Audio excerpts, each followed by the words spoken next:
सबसे पहले मैं आप हजरात की हिम्मत को सलाम करूं कि बारिश में भी आप डटे हुए हैं और आपका डट कर बैठना ये निशानी और अलामत है कि थके हुए कारवां में फिर जिंदगी लौट रही। क्या बात है, माशाअल्लाह। जो चलता है वही थकता है, जो मैदान में उतरता है वही गिरता है, जो ऊपर चढ़ता है वही नीचे आता है और जो संघर्ष करता है वही आगे की मंजिल को तय करता है। फाजिले गिरानी हजरत मौलाना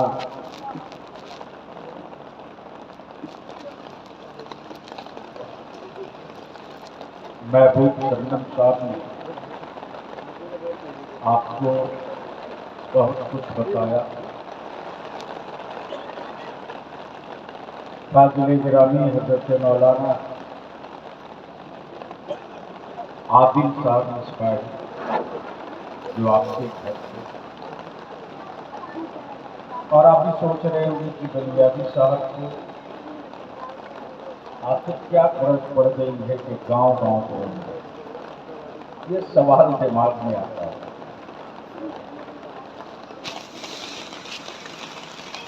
ये मैं आज नहीं घूम रहा। जिस बलियादी साहब के पास आप लोगों की दुआओं की बरकत से अब 2024 में तो जलसे की कोई तारीफ होती नहीं है। सच नहीं, और सच ये भी है कि जिस बलियादी को आप लोगों ने दुआएं और ताकत देकर खड़ा किया, ये 24 घंटा में अगर 2 घंटा अपने लिए सोच ले तो बहुत कुछ अपना बदल सकता है। लेकिन मैंने रईसुल कलम कायदे अहले सुन्नत हज़रत अल्लामा अरशदुल कादरी अलैहिर्रहमत की तरबियत में जो हमने आंख खोली तो एक ही बात अल्लामा फरमाते थे, बेटा तुम अपनी मिल्लत और जमात और अपने मुल्क के लिए सोचो। दुनिया तेरे बारे में, जमात तेरे बारे में सोचते हैं। पटना में मैंने एक मीटिंग बुलवाई थी 2022 में, और वो मीटिंग थी जब मुसलमानों की जमीन बड़ी तेजी से बिक रही है। शादियों के गैर इस्लामी रसूमात के चक्कर में जमीनें बिक रही हैं। हिंदुस्तान में आबादी बढ़ रही है, आदमी की, जानवरों की, नई सड़कें बन रही हैं, नया औद्योगिक क्षेत्र बढ़ रहा है, जमीन तो नहीं बढ़ी। तो आज बिरयानी की लज्जत के लिए, तिलक और दहेज के लिए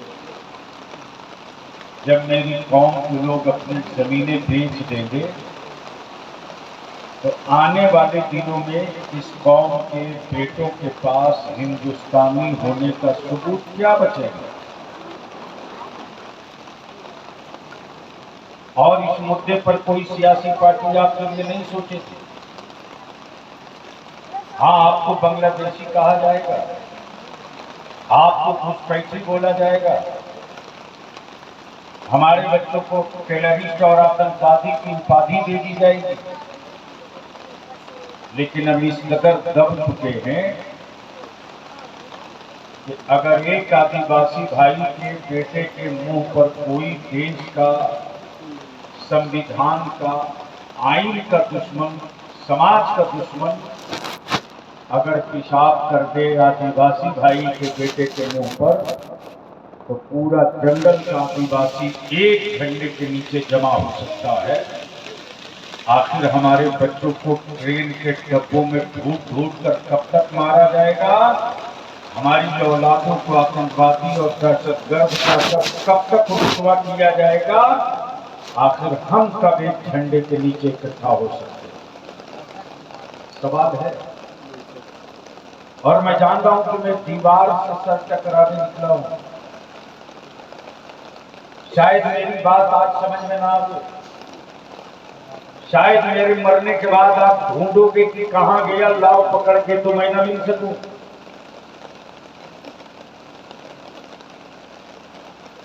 ताबेदारी शरिया में बिहार, झारखंड, बंगाल, उड़ीसा के तकरीबन 700 उलमा बैठे और इदारे शरिया तहरीक बेदारी का काफिला चलता है। अभी मैं बात कर रहा था मुफ्ती आसिफ साहब से, मौलाना मुश्ताक साहब से, मोतिहारी में इजलास हुआ। लेकिन ये जो चकिया, महसिन, केसरिया, जो मुजफ्फरपुर का बॉर्डर एरिया, हुसैनी शरीफ समेत पकड़े हुए, ये बीच का हिस्सा मेरा बचा है।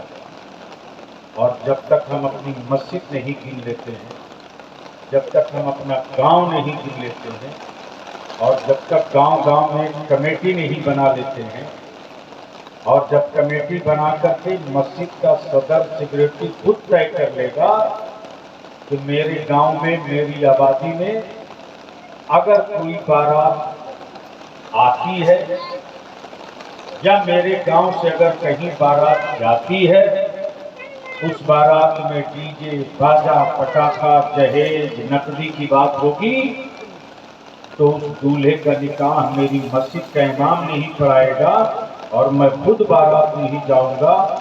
जब तक ये जज्बा उभर कर सामने नहीं आएगा, बेटियां बोझ बनते रहेगी और मुसलमान जमीन बेचकर बिरयानी खाते रहेंगे।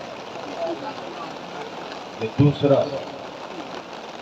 तीसरा एजेंडा है उर्दू दफन हो गई, हम वोट देते रह गए, हमारे बच्चों को कान पकड़ पकड़ के बाहर कर दिया गया, हम वोट देते हैं। ये जो हिस्सा बचता है, आगे आगे आइए, हाँ तशरीफ लाए, पहचान पुराने लोग तशरीफ लाइए, आइए आइए, आराम से आराम से।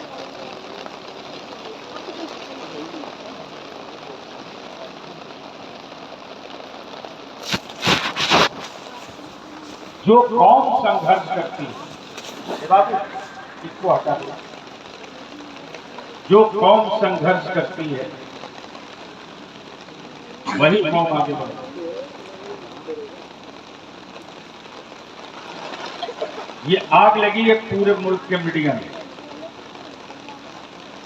बलियावी एक बात बोल दिया तो इस वक्त हंगामा है,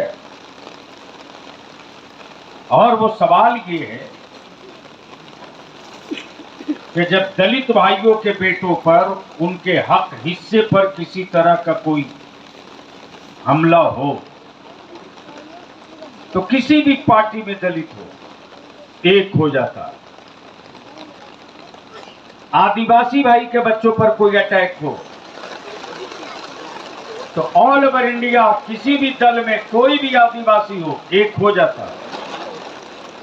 आखिर हमारे बच्चे क्या लावारिस हैं? ये सभी दलों के मुस्लिम लीडर एक साथ एक मंच पर क्यों नहीं होते हैं? बेशक बेशक। अगर ये बलियाबी का कहना जुर्म है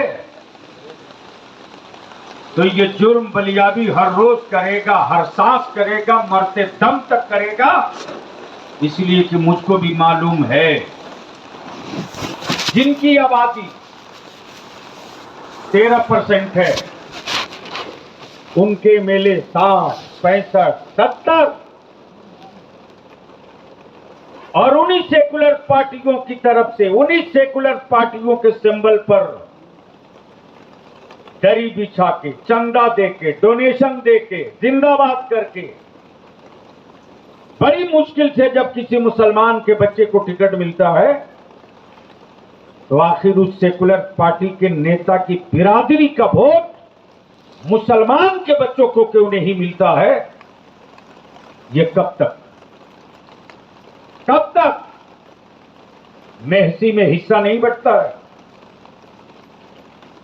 किसके बच्चे कितने दारोगा बनेंगे, कितने बीडीओ सीओ बनेंगे, कितना एसपी कलेक्टर बनेंगे, कितना डॉक्टर इंजीनियर बनेंगे, कितना स्कूल कॉलेज बनेगा, ये पटना में और महसी में और चकिया में तय नहीं होता है। हिस्सा तय होता है विधानसभा में, लोकसभा में, और जहां हिस्सा बंटता है वहीं आपकी औलाद अगर नहीं होगी तो आप रोज लूटे जाइएगा, रोज आप लूटे जाइएगा। कभी किसी जन्म में आपको हक और हिस्सा नहीं मिला। तब मैंने नारा लगाया था कि जिसकी जितनी संख्या भारी उसकी उतनी हिस्सेदारी। अब तो सर्वे हो चुका है, जातीय आधारित जनगणना के बाद सर्वे हो चुका है, लेकिन अफीम के नशे में रहोगे तो कुछ नहीं मिलेगा। हराने के लिए वोट देते रहे जाओगे, याद रखो। आप जिंदा रखे जाओगे सिर्फ हराने के लिए, आप जिंदा रखे जाओगे सिर्फ सत्ता बदलने के लिए। आप जब अपने बेटों की हिस्सेदारी, नौकरी, सर्विस, मुलाजमत की बात करोगे तो कभी बंदर दिखा के डराया जाएगा, कभी छुछुंदर दिखा कर डराया जाएगा। और इस मीटिंग का और इस मिशन का एक ही तहरीक है कि हम उस पिजड़ा की सारी तीरियों को खोल दें और एक एक तार उजाड़ के फेंक दे और क्लियर करके कह दे छुछुंदर और बंदर से उनको डराना जो कौम कई माबूद से डरा करती हो, उस कौम को मत डराना जो कौम सिर्फ एक अल्लाह से डरा। माशाअल्लाह माशाअल्लाह। बहुत ये तहरीक है, ये मिशन है, इसके लिए आपके दरवाजे आया हूं, इसके लिए आपके दरवाजे आया। और आप सुनो ना सुनो, मानो मत मानो, जबान खोल दूंगा तो इस पूरे महसी और इलाके में जब भी रात को 12 बजे, 2 बजे, 1 बजे कोई हादसा हुआ है तो जिन पार्टियों के लोग छड्डे ढोते रहे उनके आकाओं ने उनकी बात नहीं सुनी। लेकिन 2 बजे रात को भी बलियाबी फोन उठा करके एसपीडीएम को ठोकर का कंट्रोल करो, वरना मैं सड़क पर उतर जाऊंगा तो कंट्रोल करना बड़ा मुश्किल हो जाएगा। आखिर किसके लिए? तो मीटिंग का एजेंडा है कि कब तक? अगर आप कहें नहीं साहब ऐसे ही चलने दीजिए तो 75 साल बीत गए, चलने तो 100 साल। लेकिन उसके बाद आपके बच्चे कहीं किसी जगह सर उठा के बात करने के लायक नहीं बचेंगे। और अगर लगता है कि नहीं, जब आंख खुले तभी सवेरा, तो सर जोड़ के बैठिए, एक होइए। जलसों से एक नहीं हो सकते, सिर्फ तकरीरों से मसले का हल नहीं है। अरे आपके बगल में है, बगल में हरियाणा आपके पड़ोस में है, पूरी सत्ता, पूरा शासन, पूरी सरकार लग गई, लेकिन किसानों के हौसले नहीं तोड़ सके। और आज भी जब हरियाणा की खाप पंचायत कोई फैसला ले ले तो दिल्ली की सरकार हो या हरियाणा की या पंजाब की ही जाती है। तब आप तय कर लीजिए। जब एक छोटी सी आबादी के लोग तय कर लें अपनी पंचायत बनाकर, तो सत्ता झुक सकती है, हिल सकती है। जिस दिन 20% बिहार का मुसलमान एक पंचायत बनाकर कोई फैसला ले ले, वाह वाह तो वाह क्या वाह। नहीं हो सकता। क्या बात है, क्या बात है, माशाअल्लाह। 9 तारीख को मीटिंग है सहरसा में, इसी 9 को। हम तो रोज इसी काम को, और रोज ये काम हो रहा, दिन में भी रात में। हम अपने उलमा से हाथ जोड़ के अपील करेंगे। हमारे बच्चों में कोई कमी नहीं है, कमी हम में है। हम में बता दे कोई आलिम हमको। मजहब बहुत है, धर्म बहुत है, मजहबी लोग बहुत है, लेकिन बता दे कि इस्लाम के अलावा किसी दूसरे मजहब के लोग अपने मजहबी पेशवा का हाथ चूमते हैं क्या? हाथ चूमते, छुट्टी सीधी करते हैं।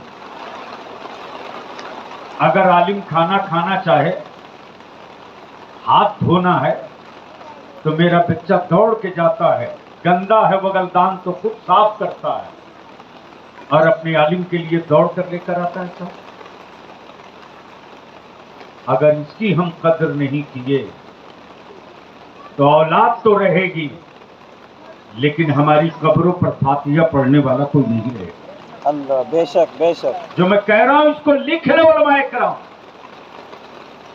आज भी मेरे बच्चे मजदूरी करते, मेहनत करते, जफा करते, खोचा लगाए, दुकान रखे, फल बेचते, सब्जी बेचते, लेकिन अगर कोई बड़ा आलिम, बामल आलिम, इलाके का इमाम साहब अगर गुजर जाता है, तो दुकान में बोहनी भी अगर नहीं हुई हो, तब भी वो मेरा बच्चा कर्ज लेकर के अपने आलिम को चाय पानी खिलाता है। यह जज्बा दूसरी कौम में नहीं। अब अगर इस जज्बे को हमने और इस मोहब्बत को हमने महफूज नहीं रखा, तो याद रखो, अजानें होती रहेगी, मस्जिदों के मीनार लंबे होते रहेंगे, आबादियां बढ़ती रहेगी, लेकिन आने वाले दिनों में हमारी पहचान बची रहे, इसकी कोई गारंटी नहीं हो सकती है, इसकी कोई जिम्मेदारी और जमानत नहीं ले सकती। अल्लाह। तो यही सारे मुद्दे, अब इन्हीं मुद्दों को लेकर, क्योंकि जो पटना में बैठक हुई कि मौजूदा सियासी सूरत हाल में मुसलमान क्या करे, घटती हुई आबादी लोकसभा में, कमाल है साहब, आपकी आबादी 20%, तो कम से कम 7 MP जाना चाहिए बिहार से। गए कितना? गए कितना याद है? नहीं है। 2। और जिनकी आबादी 8%, 9%, उनके कितने गए हैं? 7, 8, 6। हर पार्टी से गया, हर दल से गया, हिस्सा महसी में नहीं वहां बचता। हमारी मस्जिद और मदरसे और औकाफ के छीनने का मामला महसी में नहीं होता है, दिल्ली में होता है, और दिल्ली में ही आपका आदमी नहीं है। क्या कर लोगे आप? बहुत करेंगे, 4 दिन चीखेंगे, चिल्लाएंगे, घर बढ़ जाएंगे। सबसे पहला बयान, सबसे पहला अटैक, सबसे पहला विरोध, सबसे पहला 2 टुक का चुनौती किसी पार्टी के लीडर ने नहीं दिया। वक्फ तरमीमी बिल पर हम ठोक करके सबसे पहले आप ही का बलियाबी सबसे पहले मैदान में आया। मैंने कहा देखता हूं किसकी औकात और हिम्मत है जो इसमें हाथ डालकर दिखा दे ये हमारी औकात की जमीनें अंग्रेज या किसी हुक्मरान की दी हुई नहीं, मेरे बाप दादा की दी हुई जमीन है। जो हाथ डालेगा उसको समझ लिया जाए। वाह वाह वाह, सुभान अल्लाह, हक है, हक। तब से पीछे में गया है, ऐसे ही चला गया, ऐसे ही नहीं गया है। भाषणबाजी करते हैं लोग, ऐसे ही नहीं गए पीछे में। बिहार से लेकर दिल्ली तक एक कर दिया, तब किया है।